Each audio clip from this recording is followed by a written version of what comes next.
Greetings. It is Eric Previn, a resident from District 3. Thank you, Mr. Sachs, for those moving words. I'm a little bit disappointed that the S2 item has been continued because, of course, we have been making a lot of noise about additional scrutiny on these matters. So I'm hoping that we can bring that forward sooner than October. On item number 5, we are, I guess today is Fat Tuesday rather than Small Business Tuesday, because this is multiple contracts with one group called True Green. I did a little research. It's a massive firm. It's a major, major firm. They have many, many contracts. It just does not seem, because this is for land care, the kind of stuff that frankly is accessible to smaller businesses. Item number 6, I would like to thank Mayor Antonovich and Mark Ridley Thomas for carrying some water for Supervisor Kanabe and the county data program, because it's my understanding that that is the county data center will be in his district. I could be wrong about that, so don't hold me to it.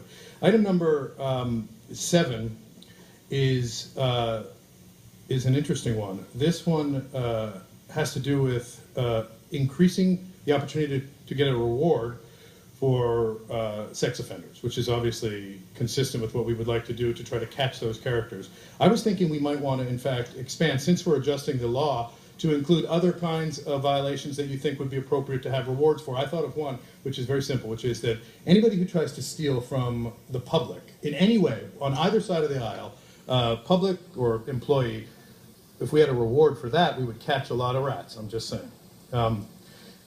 You know, item number 9 is a co-motion by Supervisor Solis and Kuehl regarding the Regional Parks Open Space District money. I think he just talked about it. We're going to roll out $2 million for a consultant, Supervisor Kuehl. I'd like you to pay attention on this one because we came up with Supervisor Yaroslavsky before you took the helm. And what we're looking for, of course, is ways to increase the number of parks in our communities and do good things for our constituents. The San Fernando Pool was one that came up. They funded it for one more year. I would just ask you to pay close attention, and hopefully we can bring that forward going forward, because it is sort of at a loss for ongoing funding. Supervisor Yaroslavsky wanted to leave that to you, so thank you for paying attention during that.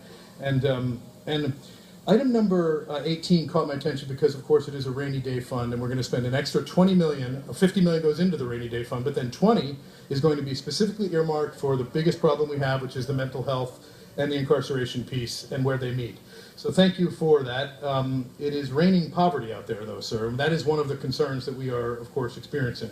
I would just like to conclude by saying that the classification, this is a lot on one day, but the classification changing to get a couple of positions in place appropriately, one of them, it's worth noting, is the Director of Child Protection. So though we haven't picked her yet, we've been looking for over a year, they do have an assignment for her. And I did look, and Lori Bettison Varga, the new director of the Museum of Natural History, is making $578,000 up.